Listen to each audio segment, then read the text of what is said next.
here at Local 900. Oh, boy.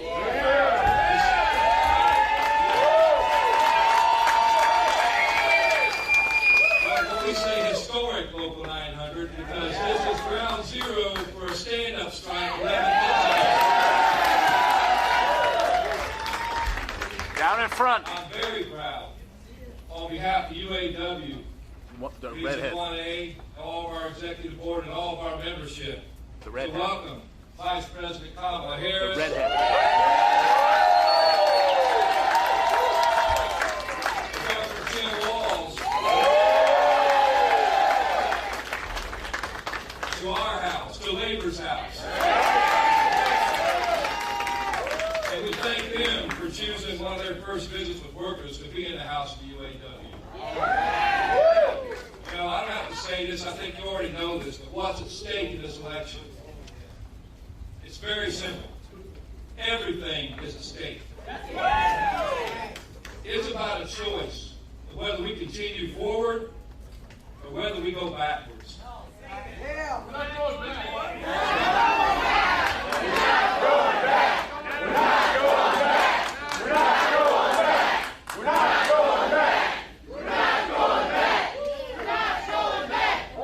You know, this is a which side are you on moment. And the choice cannot be any clearer. On one side, we got the Harris-Walz team.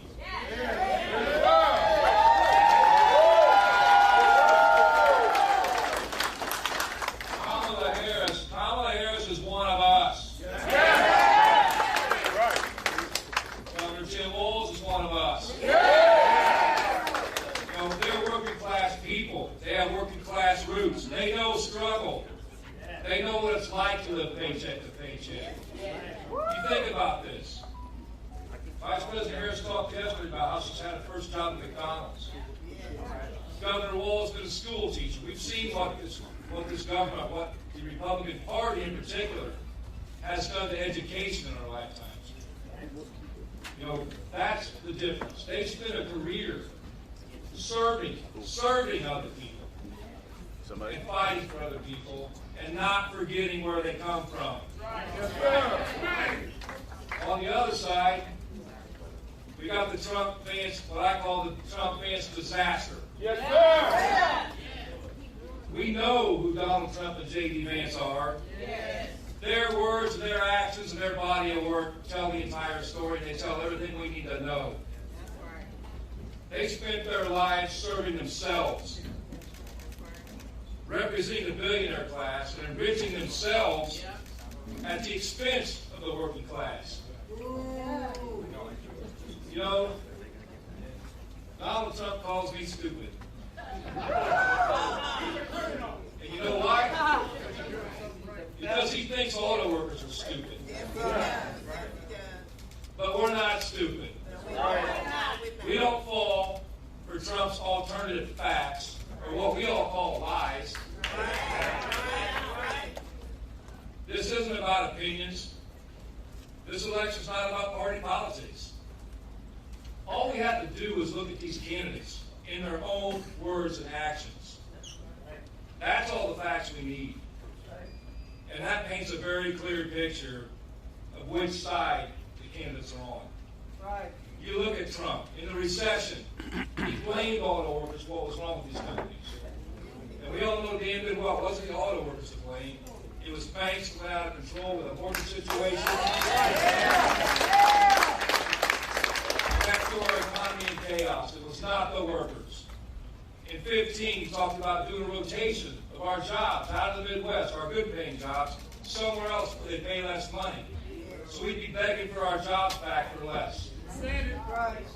2019, when he was president, plants were closing.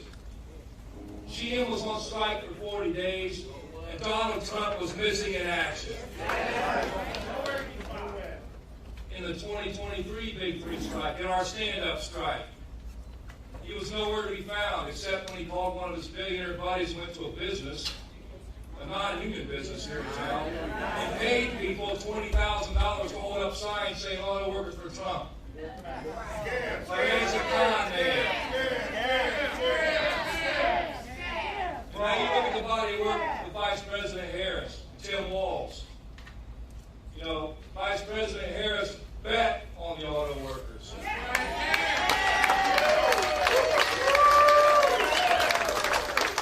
In the 2019 strike at GM, you know who was on the picket line with striking workers? Kamala Harris.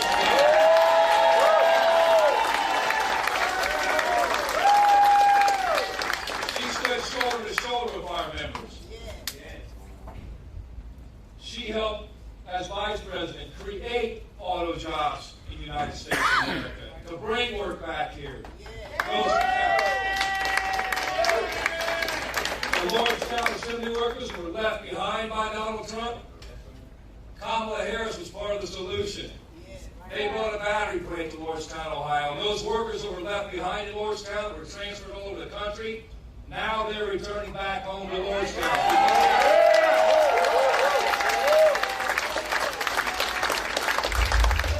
She worked with us to save a community in Belvedere, Illinois that was written off for dead. You know, in the 2023 Big Three stand-up strike, you know where Governor Tim Walz was? He was standing on the picket line with striking workers too. We got two people up here that stood on the picket line with striking UAW members. So that's a place Donald Trump will never be. Governor Walz is also a proud union member. He's a teacher.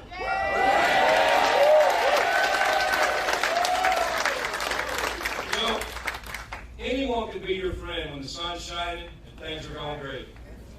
But you find out who your friends are when things get tough. And you know, when we look at tough times, we've been in tough times, we see who chose to stand with us and who chose to sit on the sidelines and do nothing. You know, there's a quote from Dr. Martin Luther King Jr. that I love, you know, and it says, in the end, we won't remember the words of our enemies, but we will remember the silence of our friends. And UAW family, this is not a time to be silent. This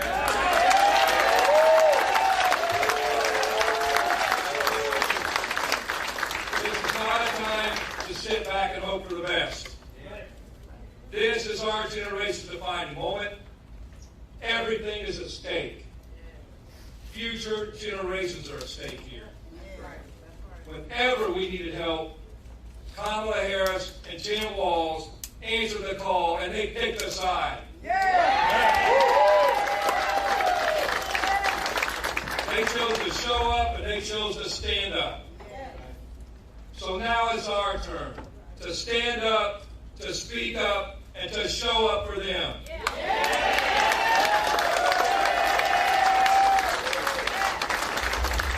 UAW, we moved mountains in the last year and a half. And I got to tell you, when I got elected president a little over a year and a half ago, we had 90 days to prepare for Big Three bargaining. And we did, and in 90 days, we won. We went to organize Volkswagen in the South, places people said we couldn't win. In 100 days, we filed for an election, and we won. And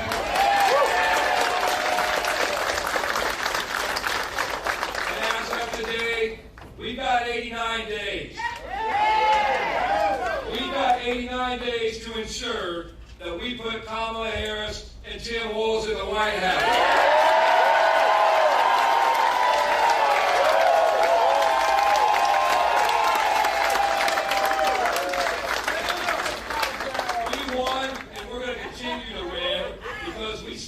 Together in solidarity.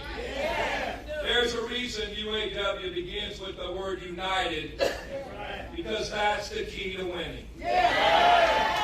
So UAW family, are you ready to stand up for the Harris-Walz?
sisters and brothers here in this spot, as a union member, thank you for the privilege.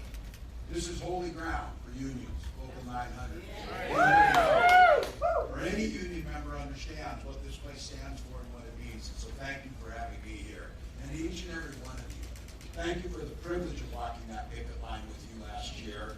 Thank you for allowing us to lift up our voices. And in Minnesota, the work that you did, it didn't just benefit UAW workers, it benefited all workers. I couldn't be prouder to be on this ticket and couldn't be prouder to stand with UAW.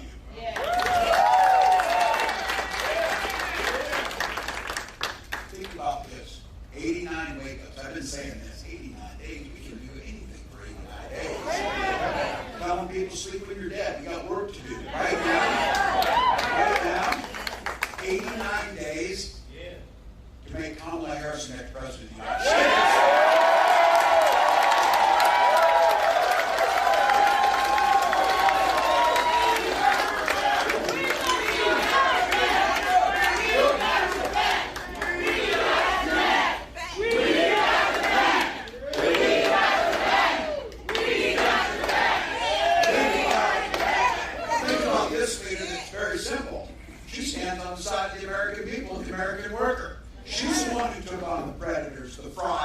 The transnational gangs, and she's the one that stands up against the billionaires in the corporate greed. And she has a long record of delivering for union members and organized labor.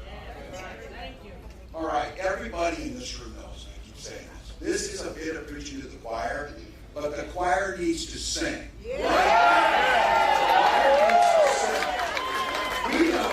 We know that unions built the middle class. The rest of America has to. You know who doesn't believe that? Donald Trump. He sees the world entirely differently. And it really starts with this. When I look at community and neighbors and unions, and the word that Shawn said, unity. This guy doesn't know the first thing about unity or service. He's too busy serving himself. Again and again and again, you've seen it. He put himself above us. He weakened our country to strengthen his own hand. He mocks our laws. He sows chaos and division. That says nothing about how he dealt with his president. We lived through it. We lived through it. He froze in the face of COVID, and our neighbors died because of it. And by doing nothing about COVID, he drove this economy into the ground. And I want to be very clear about this, because there's a lot of lies that happened. Violent crime was up when Donald Trump was president. Without even counting his crimes. It was still. So this is very simple. You know it. And it's going to take a heck of a lot of hard work. But this election is a simple choice. What direction and what's our country going to look like? What direction are we going in? You know it. We said it. Donald Trump's going to take it backwards. He's going to do it back. Not going back.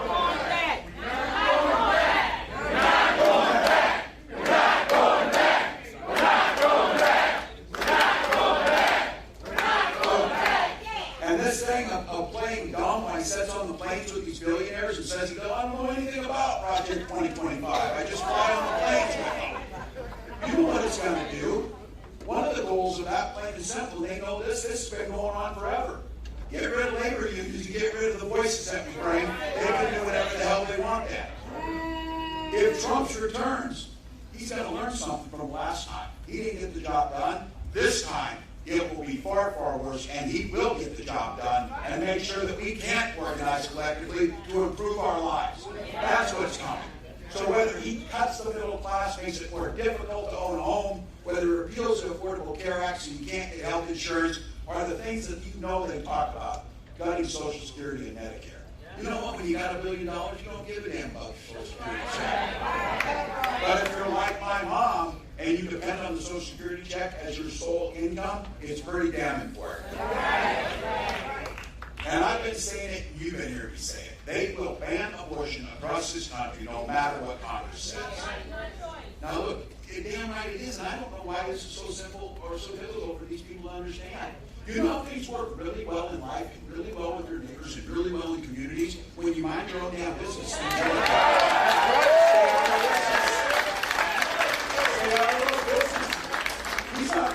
you. He doesn't know you. He doesn't care about your family. And his running mate is just as dangerous and backward as he is.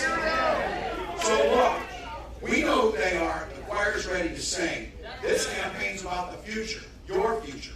Vice President Harris sure knows that. She grew up in a middle-class family. She goes to work every day making sure families are on the front so that they can get ahead and they can get into the middle class. She believes in something so simple and so beautiful. And when we go to these rallies, I say it too. People drive, they sit in the sun, they get there, they stand next to their neighbor for one simple reason. And just like the Vice President says, they believe in their hearts in the promise of America. They believe it. So, sisters and brothers in the UAW, how great is this going to be? Please join me in welcoming the next president.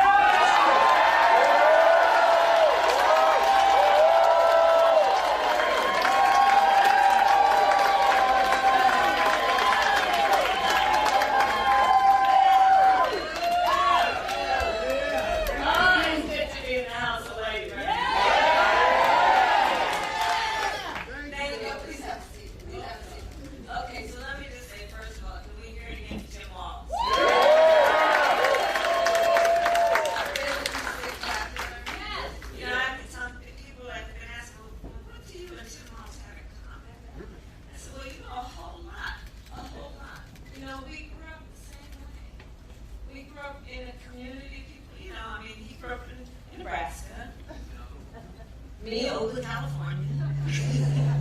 Seemingly worlds apart, but the same people raised us. Good people, hard-working people.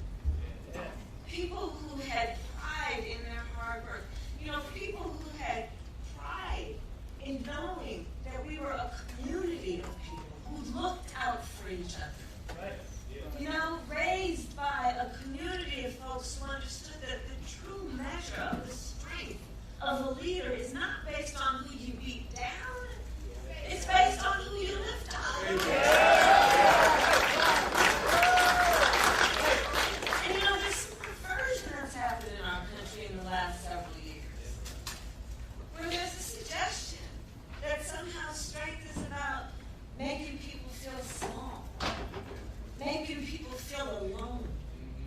But isn't that the very opposite of what we know unions know to be strength? It's about the collective. It's about understanding no one should ever be made to fight alone. That we are all in this together. You know why I fought my entire career for unions and labor? Because I understand the concept and the noble concept behind collective bargaining. And here it is. Fairness. Fairness. It's about saying, hey, in a negotiation, don't we all believe the outcome should be fair? I mean, who could disagree with that? The outcome should be fair. It should be fair. But when you're talking about the individual and a big company, and you require not one individual to negotiate against a big company, how's that outcome going to be fair? So collective bargaining is about saying, let the collective come together around a common experience, which at its core is about dignity and the dignity of labor. And then let the people come together to negotiate so you make the balance. And then the outcome will be fair. And isn't that what we're talking about in this here election? We're saying we just want fairness. We want dignity for all people. We want to recognize the right all people have to freedom and liberty to make choices, especially those that are about heart and home, and not have their government telling them what to do. Our campaign is about saying we trust the people. We see the people. We know the people. You know, one of the things I love about our country? We are a nation of people who believe in those ideals that were foundational to what made us so special as a nation. We believe in those ideals. And the Sisters and Brothers of Labor have always fought for those ideals. Always fought for those ideals. And we know we are a work in progress. We haven't yet quite reached all of those ideals, but we will die trying because we love our country and we believe in who we are.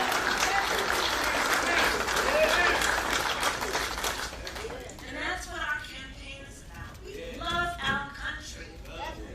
We believe in our country. We believe in each other. We believe in the collective. We're not falling for these folks who are trying to divide us, trying to separate us, trying to pull us apart. That's not where the strength lies. And there's that. And so I say to all the members of UAW, and Shawn Fain is the first who I talked to about this, I am so deeply honored as a lifelong supporter of union labor for Tim and I to have the endorsement of UAW.